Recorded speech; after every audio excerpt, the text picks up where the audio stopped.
Good afternoon, everybody, and welcome to the March edition of the Sustainable Futures Seminar Series. Ignore the cat in the background if you can hear him. We've got two speakers today. We've got Dr. Nourhan Heysham, who's a postdoc at the University of Manchester in the School of Environment, Educational Development, and presenting on investigating climate resilience of social capital networks and grassroots economies.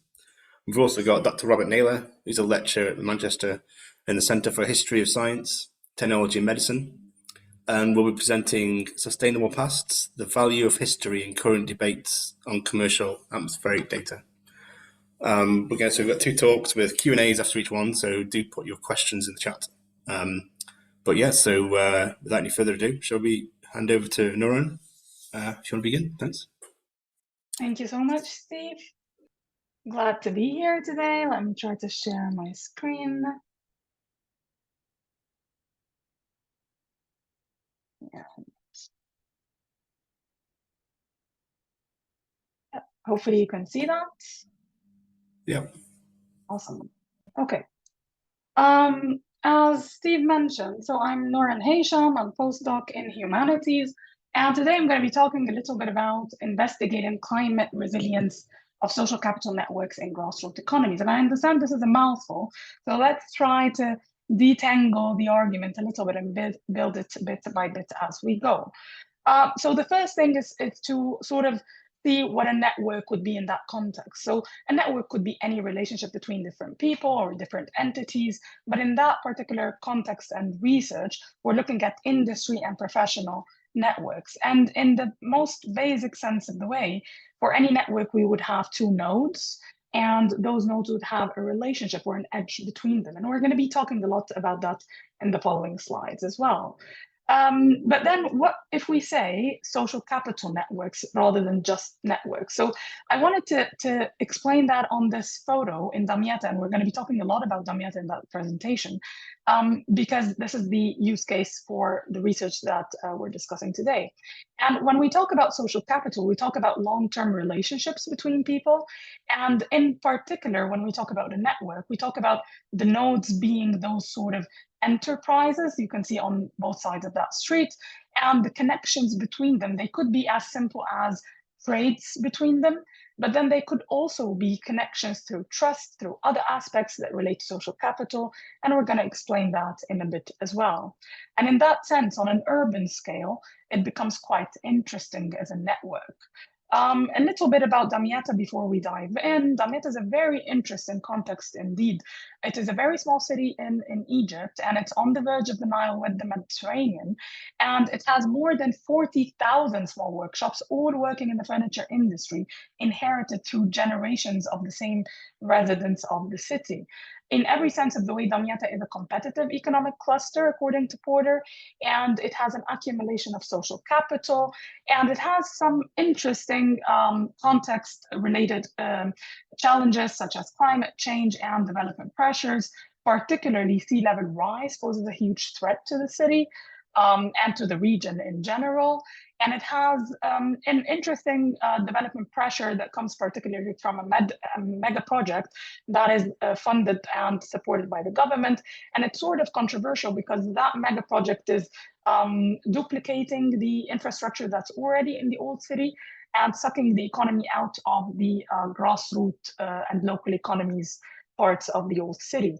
And in that sense, it's marginalizing a huge sector of the residents and posing socioeconomic risk to the local economies. The silver lining is the social capital of aspect of it, which is the long-term relations that we just mentioned between the enterprise owners, and it surpasses really just the enterprises and the industry to go into the livelihoods of the people, and we're going to see that in a bit as well. But then what is the value of that really? So if we look at what constitutes social capital, it's trust, it's having trust between the different people, and then having networks between them, so having contacts that extend beyond your own supply chain, and then having agreed norms in a way. So people agree to certain norms that might not really be laws, but rather known amongst them. A lot of inputs add into that social capital value. Firstly, a cohesive supply chain, having this the different activities within the industry relate to one another, and particularly having people and professionals relate to one another. So it's not only about the industry, but rather about trusting that certain person. They would be good at their job, but they also know you through maybe familiar aspects, or through being neighbors for a very long time, and that includes decades of time of neighborhood and familiarity. And in that sense, it has a very tangible value indeed, in terms of saving, in terms of monetary values that you save on when you have business done through your contacts and through people that you trust. Similarly, the contractual trust, a lot of legal aspects that people just bypass because they trust the word of the person in front of them. And similarly, business deals that would not go ahead if that social capital was not there. And it extends as well to having job opportunities, to having convenient workflows that work across the city and across the urban setting, and having this sort of access to resources that, if it wasn't for the social capital networks, it wouldn't exist as well. So in that sense, this is the item that relates to social capital, but there are other lenses to consider as well, particularly the climate resilience aspect of it, as well as the grassroots nature. And if we look through those lenses, we would start to see that this network really is a network that exists in space, in the space of the city. And in that sense, the geospatial aspect is quite interesting and important for that setting. And similarly, the patterns of the industry, being grassroots, being very local and small scale, plays a huge aspect in how that network operates. So if we want to see how that network can be mapped, if we want to sort of trickle it down to its roots and its units, we would see that the enterprises would be the nodes. So that would be the entities that we want to connect to each other on that network. And the cohesive supply chain would be the connections between those nodes. So the edges would be either trust, or the degree of trust between the users, or the degree of knowledge of that other user, or working with them in terms of networking, and similarly for the norms. And the urban routes would really be the aspect of the geospatial element. So in that sense, we see that network working real time in the city in terms of a geospatial element. And that takes us to the map of Damietta conveniently. And this is where we can explore. So you can see, for example, here, this is the Mediterranean and the Nile here. And this is the old city of Damietta. That is the focus of this research. And there are other nodes as well that are included in this region. New Damietta is sort of an extension to the old city. So that in that sense, it's sort of where the large scale activities can take place, because the old city's plots are really, really small. And then there is the DFC, or Damietta Furniture City, which is the controversial project that we're talking about. And if we overlay sea level rise, the picture becomes quite different, because we can immediately spot that maybe the future of the city of Damietta and its industry is the local economies indeed. Which takes us to how that research was conducted. And I call it an inquiry rather than just a single research, because it was multi-phased really. So it started with a doctoral research that I conducted at the University of Salford on particularly social capital networks, and expanded because the setting was extremely interesting for it to just be limited to that. So we started applying to an AHRC climate emergency fund. We had a 200K funding over 2 phases, and we brought together partners from both the UK and Egypt. And that has been quite an interesting journey as well. I'm going to talk about partnerships in a bit. I'm going to be talking collectively about the whole inquiry that extended over multiple years, really. So we had a qualitative inquiry done through semi-structured interviews, so through observations. We're going to see that in a bit as well. And as well as that, we had quantitative inquiry through an urban survey, through geospatially mapping the network, and adding all those layers that we just discussed on the geospatial network map. And more importantly, as well, very important aspect is the stakeholder engagement. So what we did was we had a workshop in Damietta where we brought together all the different stakeholders and we talked to them about their barriers that they're facing and how do they see their role within the city. And particularly, we had partnerships based for or aimed at policy impact. And I'm very proud of that part of our achievements as well, is that Damietta was awarded the UNESCO's Learning City Award during the time of the project. And that was very, very much related to the conversations that we were having with the different stakeholders within the city, particularly on policy. And finally, we looked at the global market survey in order to see how the future of Damietta's industry could surpass the local network. Speaking about partnerships and stakeholder engagement, there is usually some usual suspects that we would have in any partnership building for academic research. And for this research here, we had research academic institutions from the UK and from Egypt.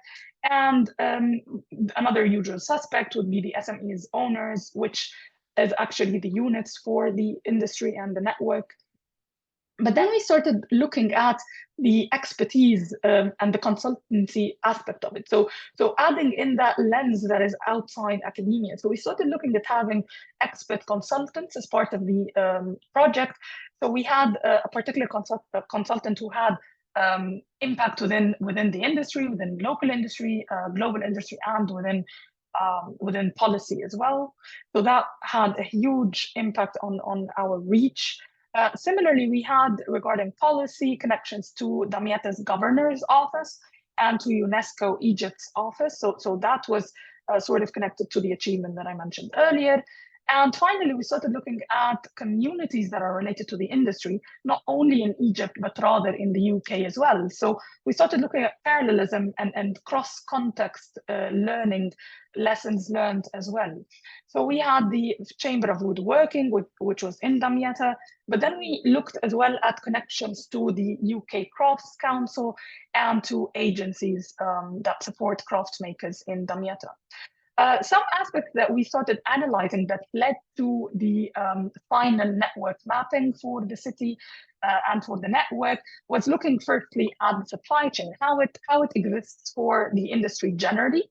And then we started mapping out how that looks in space, how that looks in Damietta's particular context. And it was quite interesting to see that it does not map equally. So a lot of different users would go for multitasking in a way and having different activities as the focus of their work rather than having a single enterprise for a single activity within the supply chain. And other activities were really almost non-existent, similar to after-sales support, for example. We took that as an input into understanding the actual patterns of that network. So how does a network of supply chain function in Damietta? So we have that normal sort of pattern that we would see in any industrial setting, having a central enterprise where the raw material go in, different activities, and then you have an output as a product.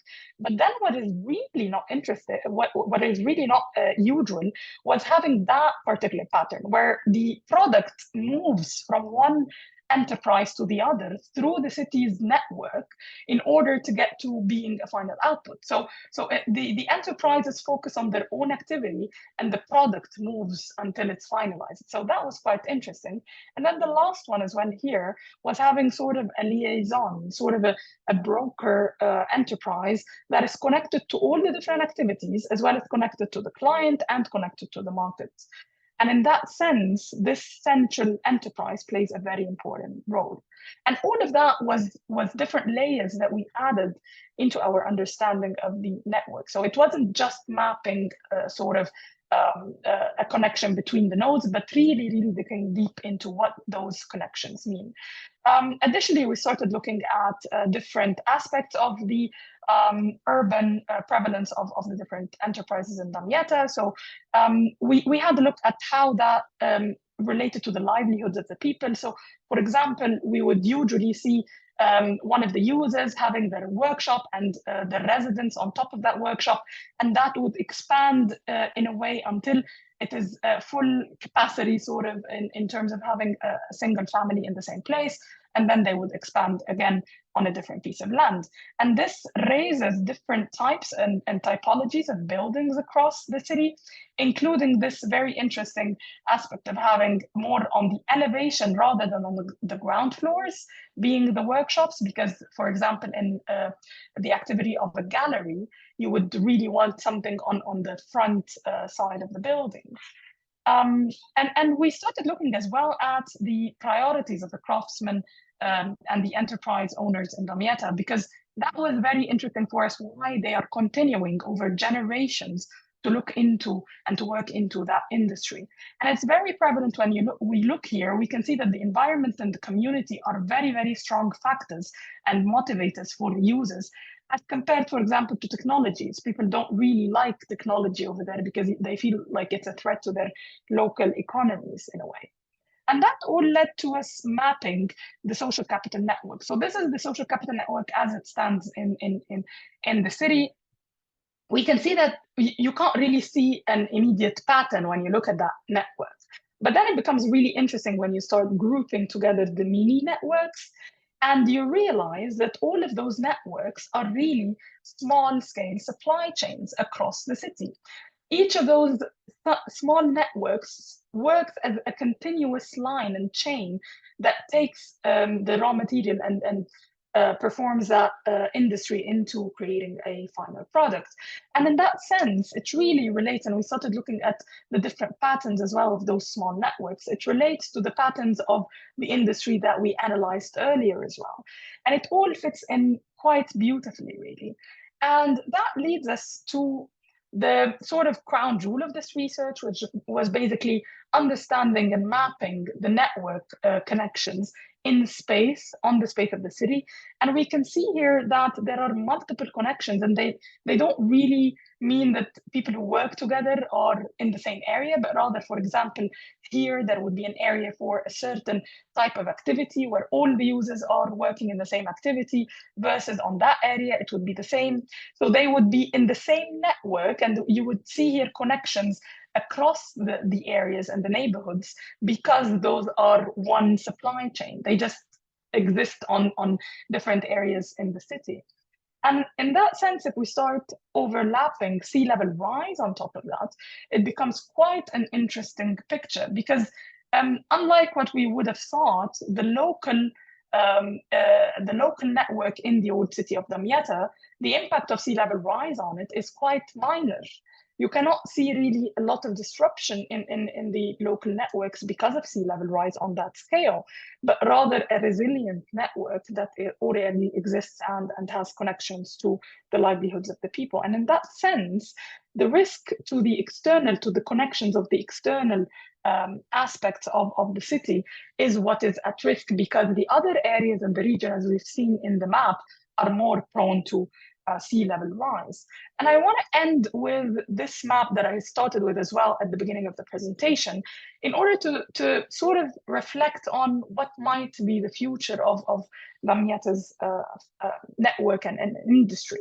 If we look at the old city of Damietta, we can see that the prevalent thing is that it already has an existing and sustainable network and supply chain, and it has an intrinsic knowledge of sort of a craft, a historic craft indeed.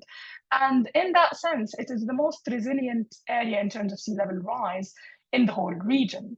So it makes sense to be supporting that local economy and the grassroots economy within the city. However, it is lacking that sort of prioritization. It is not prioritized in the socioeconomic landscape within the region of Damietta.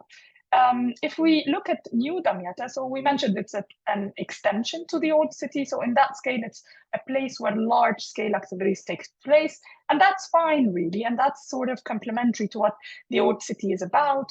But at the same time, planning for sea level rise mitigation becomes quite an important aspect to discuss within the future of that area within the region, because what we can see here is that there is really high risk of sea level rise being in that particular area. When it comes to DFC, or the controversial project, as I like to say, so it's basically has a lot of connections to the global market, which the other two clusters don't have. And it has the resource and the support of the government in order to take across different activities and connections. However, its role currently in the region is sort of duplicating what's already existing in terms of infrastructure. So in that sense, it might be really a better approach to the whole region if there were a restructure of the purpose of this project to take on more of a logistic role. And in that sense, that would be better suited for everybody if that resource placed within DFC could be repurposed into supporting the existing infrastructure rather than in duplicating it.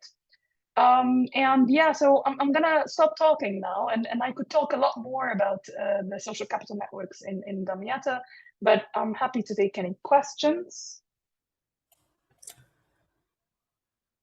Thank you, Nourhan. That was really interesting. I've just got a quick something that just popped into my mind is that I think it's really interesting that the old town shows that resilience, and how often that appears in other cities. Just because it's somewhere I'm very familiar with, and it makes me think of Lincoln, where the sort of old town is on the top of a huge hill, and then you've got all the sort of later development around in this incredibly low-lying ground. So I think there's some really interesting lessons there for modern city building. Exactly. In old ages, so because it's on the edge of the Nile as well, so it's the northern gate of Egypt. So that old city was built on the highland because it was a tower city. So in that sense, it makes perfect sense that it's safe from sea level rise. Yeah. Yeah, it's really interesting. You've got a question here from, I don't think it's got their name, but it's a few letters. That's social capital networks have great explanatory potential, but how to address and analyze the power dimension? For example, network mapping of food producers has to address the oligopoly power of large supermarket chains. And that's from Joe Ravitz. Yes, thank you so much, Joe. And it's a great question indeed. Thank you for that.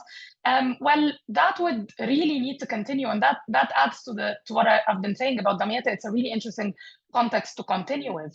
Is not to just look at the supply chain for the furniture industry on its own, but rather to look at it in a bigger context of other supply chains and other aspects that come into play. And it might not be industry related at all, but it might be related to food security, as you mentioned, and other aspects that we might not even be discussing at the moment. But all of it ties in together, and it would be quite interesting to see the connections in terms of networks. Yeah, I can see that. Do you want to add to that, Joe? I'm happy for that.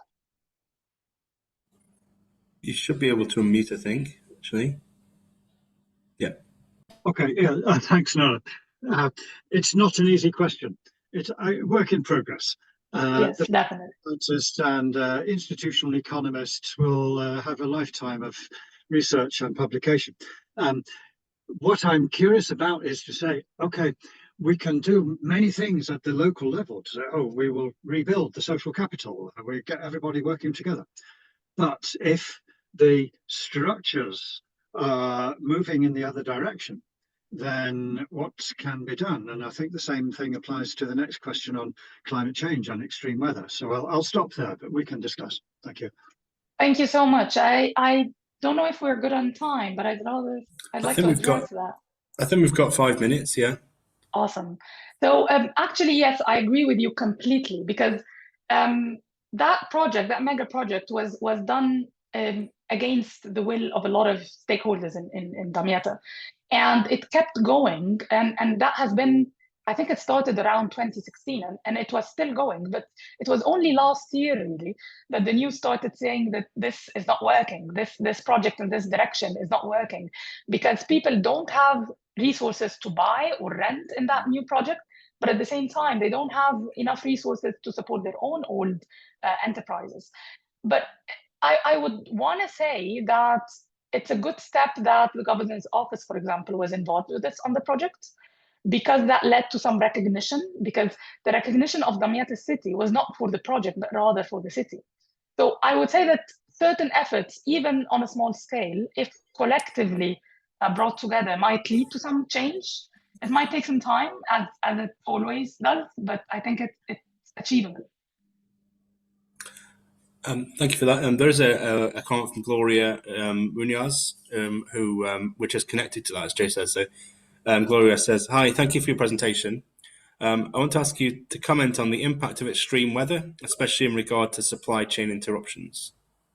Yes, so I would say that in terms of supply chain interruptions, particularly for a context where the industry is going on the streets, really, so it would be extremely important to map that. So that also is another aspect, to start looking at the transport within the city and to start mapping exact changes according to sea level rise. That would be quite interesting. However, it's not really prevalent for, I would say, the new cities. So it would only be applicable for the old city context, just because of the aspect of the importance of transport within the supply chain, if that makes sense. Thank you. I just got one last one, I think we've got time for. So I'll ask, would you say this research played a role in bringing about policy impacts such as the UNESCO recognition of Damietta? Definitely. So I would say that because when we started looking into having data collection on ground, it's quite hard to get data collected on ground. So in that sense, we needed to go to the governor's office. We needed to make sure that we have policy on our side as well. And in that process, we realized that we have output from the project that can be used to support the application within the UNESCO for the learning city. And in that sense, it was very much appreciated and very supported. And in that sense, it's about sort of putting the right information and the right evidence in the right hands. So when you do that, really change does happen. Yeah, so I would say definitely it led to that kind of change, even if indirectly, in a way. Okay, and I think we've just got a comment from Tim, just came up from, says he has to leave now, but wanted to say he really likes the combination of methods, social network, and supply chain, and spatial analysis, powerful together, especially then adding the mind-boggling sea level rise projection. And it is quite startling, that projection. And he says, good luck to people in Damietta, old and new. Thank you so much, Tim. And one last question, if you've just got time to quick answer last minute, is could this social capital network approach help with the circular economy agenda? It's not necessarily an external power relation, more like an external agenda. Yes, definitely. That will need some support from policy side, because it has to be connected to what's already going on ground and within bigger scale policies in relation to the economy in Egypt. So that might be a bigger challenge, but it would be quite interesting maybe for the next phase of the inquiry. I think there is some research going on at Manchester around informal recycling in Tyndall Centre, certainly, around circular economies of sort of like small scale recycling in South America. Quite good link to it. Okay, thank you very much, Nourhan. It's really interesting. Thank you. I'll hand over now to Robert. If you're good. Thanks, Robert.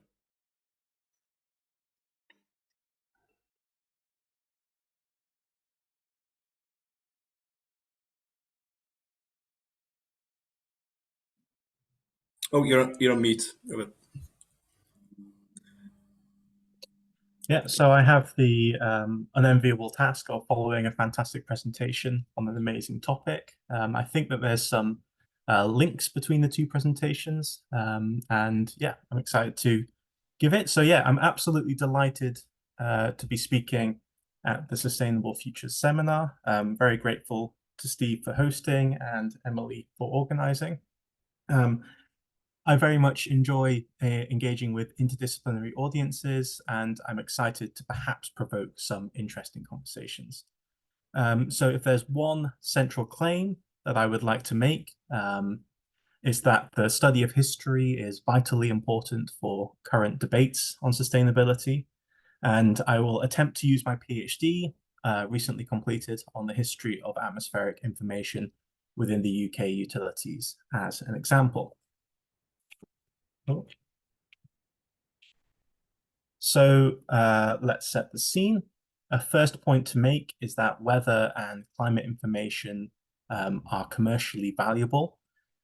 So there's some obvious examples of this, such as asking the question of when do you plant your seeds to maximize harvest. And there are less obvious examples like being able to predict demand for goods and services. So for example, ice cream will see greater sales on a hot day. This is all information that is in high demand, and as a result, a commercial meteorological applications industry has grown, especially in the last 3 decades. Indeed, this is now a multi-billion-dollar sector.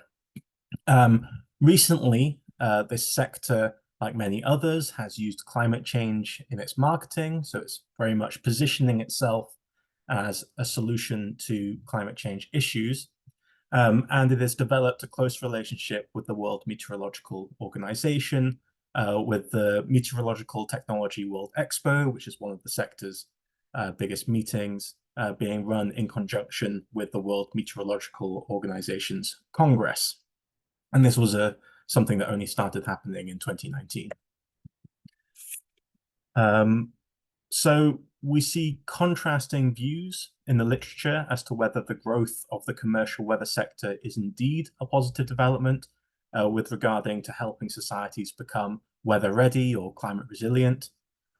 David Rogers, a consultant for the World Bank, has advocated for a greater role of the private sector within atmospheric services in the face of challenges such as climate change and reduced public expenditure on national weather services. However, the industry has both external and internal critics. So Vladimir Yankovic, a weather historian at the University of Manchester, has used data from reinsurance companies to identify a double growth of weather services and weather damages, which very much goes against this narrative of it being an essential component for resilience. For an internal perspective, a group led by Kieran Vindlauter drew on 27 expert interviews from within the industry.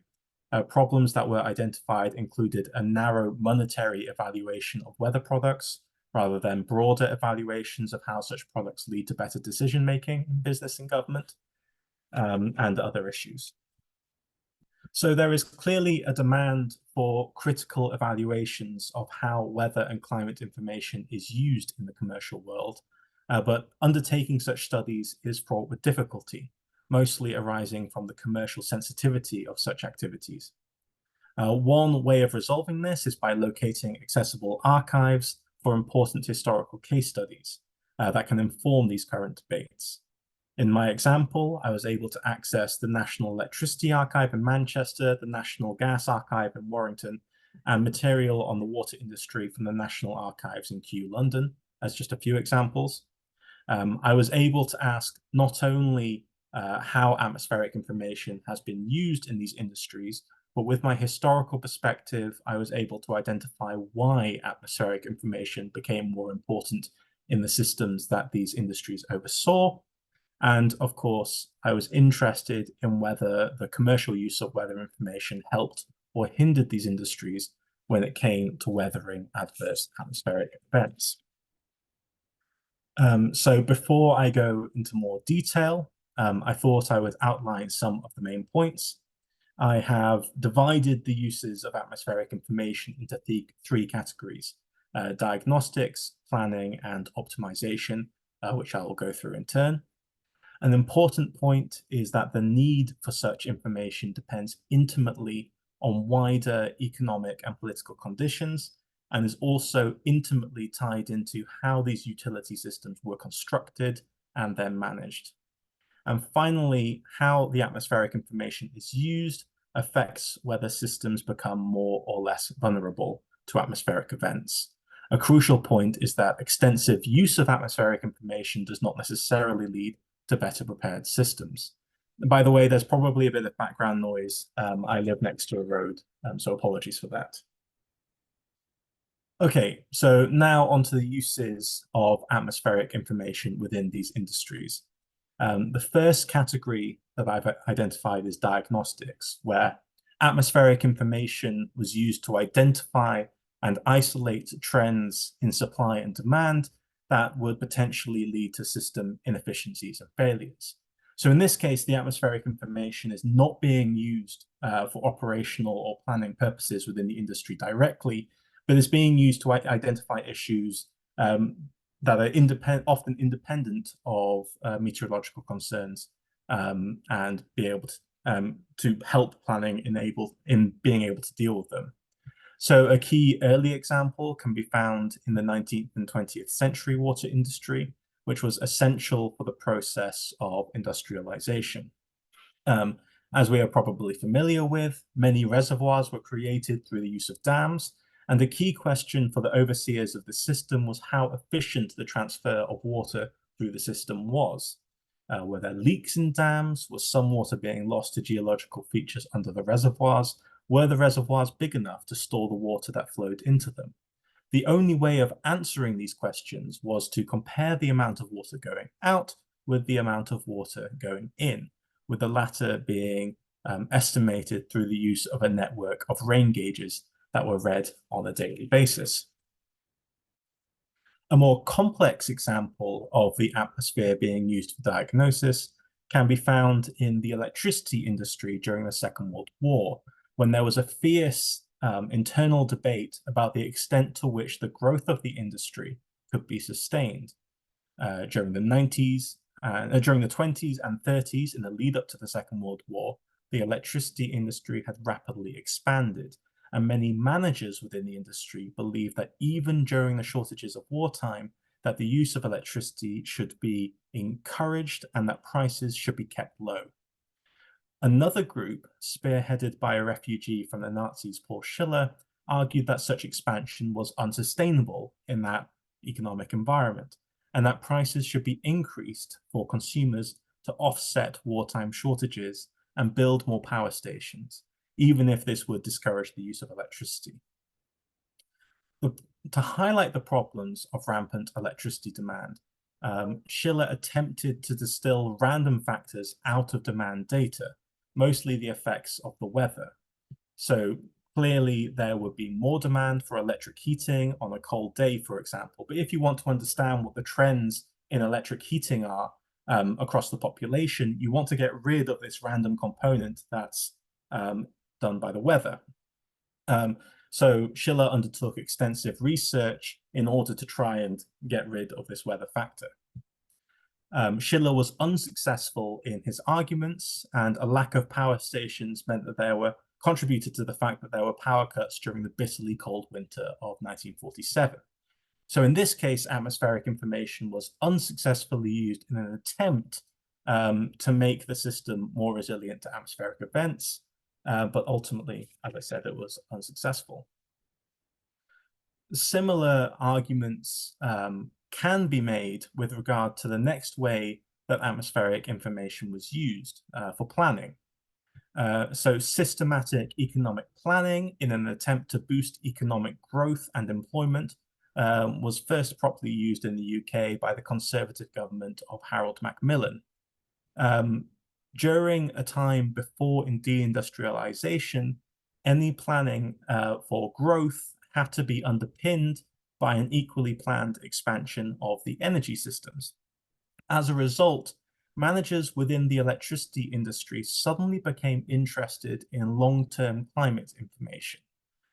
So it took 6 years between a power station being greenlit and being switched on, and electricity managers wanted to know what sort of atmospheric conditions, and therefore what demands for heating, etc., should be prepared for.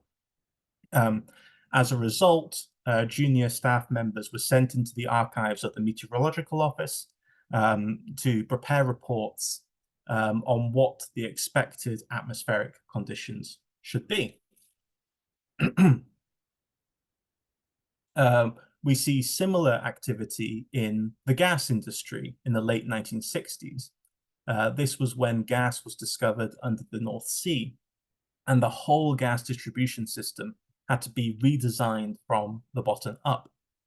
An important component of the system was gas storage, both for reasons of security and economy.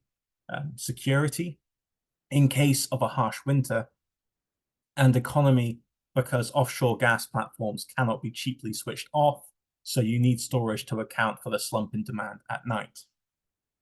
To determine the amount of storage required, industry staff followed their electricity colleagues into the meteorological archives. Sorry. As this graph shows, these staff members, at a time when climate change was still a niche issue, were aware of how climate had shifted over the preceding century. However, they deliberately disregarded this, instead using statistical techniques to smooth out the changes, basically seeing climate as something which had a normal and deviations from that normal. So in these two cases, we see not only how the wider economic environment could affect the demand for atmospheric information, but also how the type of atmospheric information could be dependent on this wider context. Planning meant that managers became interested in long-term atmospheric information. Suddenly, the long-term climate became visible to them. However, at the same time, more short-term considerations were driving more short-term uses of the atmosphere. This was primarily in the area of short-term demand forecasting. So why was knowing what demand was going to be for the next few hours or days important? Well, if you imagine that you're an electricity dispatcher, you have a number of power stations that can supply any part of the system. However, not all power stations are created equal. This Victorian power station pictured, for example, was still running in the 1960s. Stations such as this take a long time to power up, and they guzzle a lot more fuel for the amount of electricity they produce. So you really don't want to turn them on unless you absolutely have to. Luckily, you only have to do this when electricity demand is at a peak, when every power station in the country is required. So if you know that peak isn't going to arrive today, you don't need to switch it on. And you can save a lot of coal. So this was especially important in post-war Britain, which suffered from regular coal shortages. The weather is an essential component of these short-term demand forecasts. You turn on the electric heating when it is cold or windy. You turn on the lights when it is overcast. However, the relationships between electricity demand and meteorological variables like temperature, wind speed, cloud cover, and precipitation is highly complex. As a result, the electricity industry systematically transformed these variables into new ones, shown on the right, that corresponded better with demand. As an example, the effective temperature incorporates a delay in temperature changes. So if you imagine outside your house, if the temperature drops by 5 degrees, you won't immediately feel it due to insulation. I can go through the others in the Q&A if you are interested. This was the main way that the electricity industry used weather and climate information. By 1974, the Electricity Board was receiving 7 forecasts a weekday from regional meteorological offices. However, this massive glut of atmospheric information will have had little effect on how well prepared the industry was for cold winters, perhaps only to the extent of saving a little coal. Sorry. Indeed, such measures that reduced the need for old power stations may have encouraged their decommissioning. Similarly, such short-term demand forecasts became prevalent in the gas industry as it transferred over to natural gas from the North Sea. Traditionally, gas was created from high-grade coal in local manufacturing centers and was often stored in these large gas holders that you can often still see looming over Britain's cities. This meant that production could respond to demand quite flexibly. If the level in the gas holder was getting low, more gas could be manufactured. What the advent of natural gas did was disconnect gas production from gas distribution. So distributors had to buy gas from companies that owned the North Sea platforms, and the contract stipulated that the distributors should give notice of how much they needed.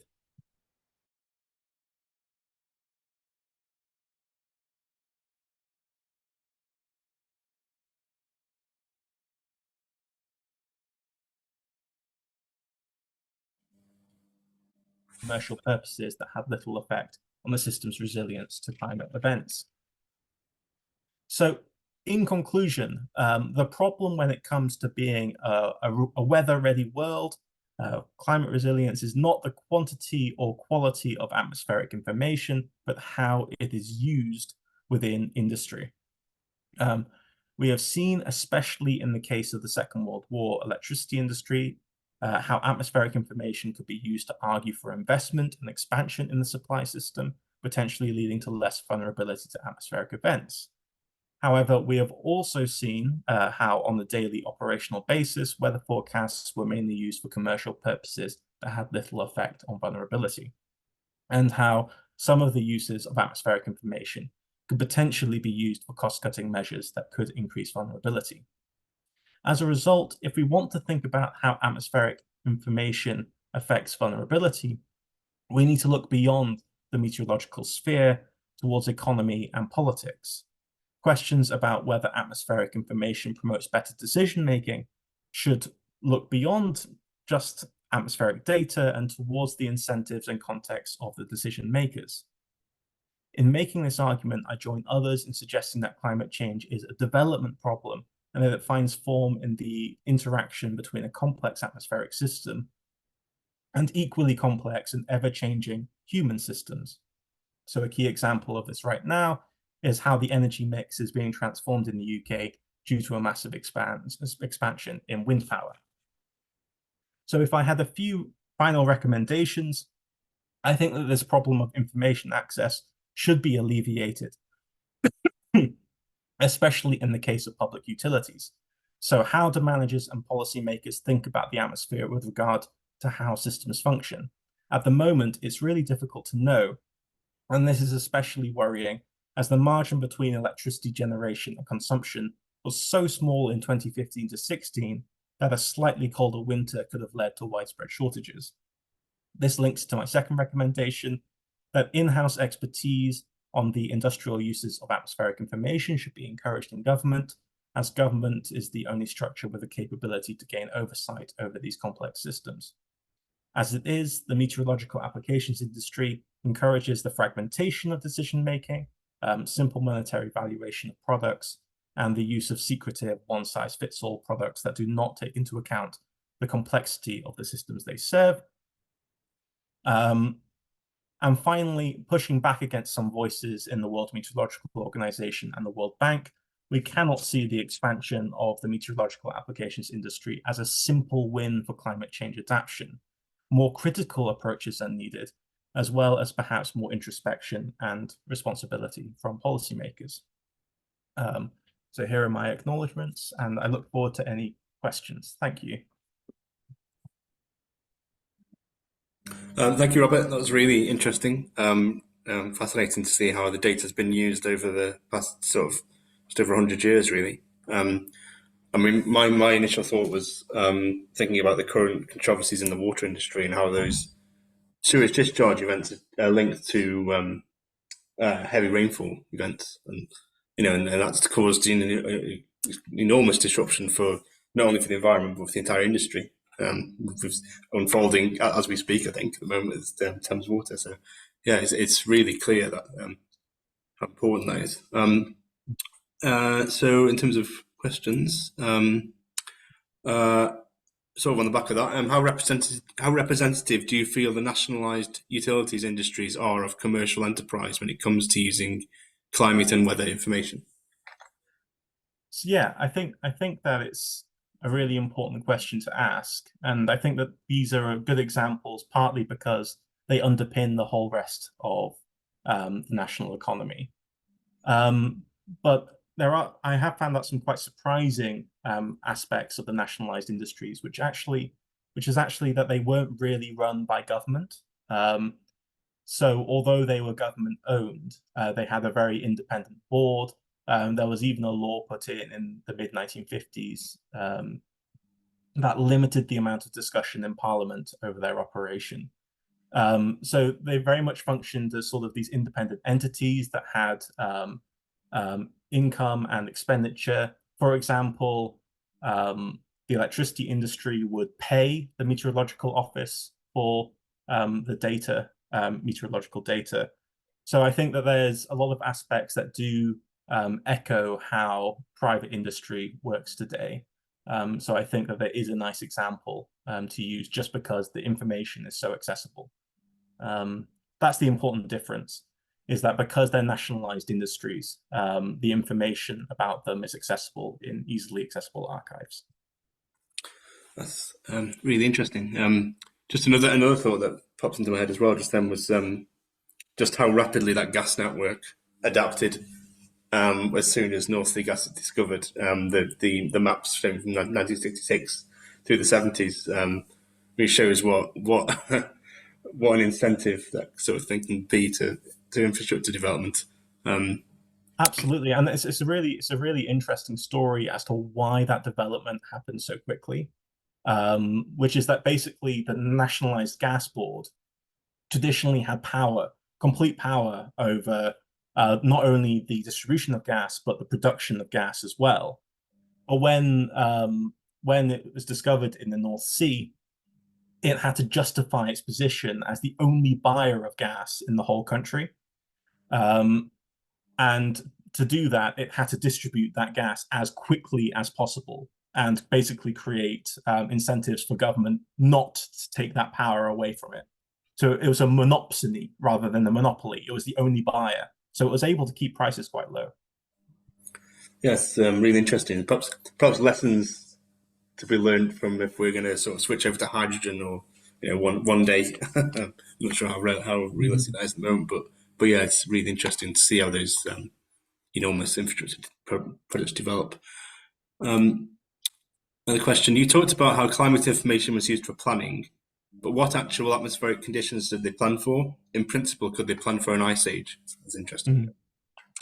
Yeah, and this I think is a really important aspect of the question. So the planners were really interested in what do we think the atmosphere is going to be like in 6 years or in 10 years, etc.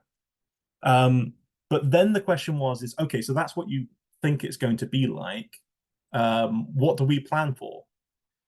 So what they did is they essentially put the atmosphere into a bell curve. And they said, okay, so this temperature is what a 1 in 50 winter will look like, or a 1 in 20 coldest day. And they said, okay, so we'll do basically every 50 years, we're going to let the system fail.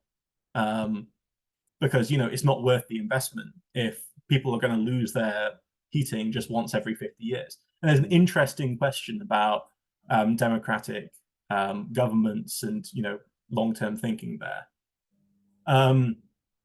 So that was in the gas industry. In the electricity industry, they came up with this idea of an average cold spell. So what does your average winter look like if you take 100 years and you take the median? And we're going to basically provide 20% more electricity than would be required in that.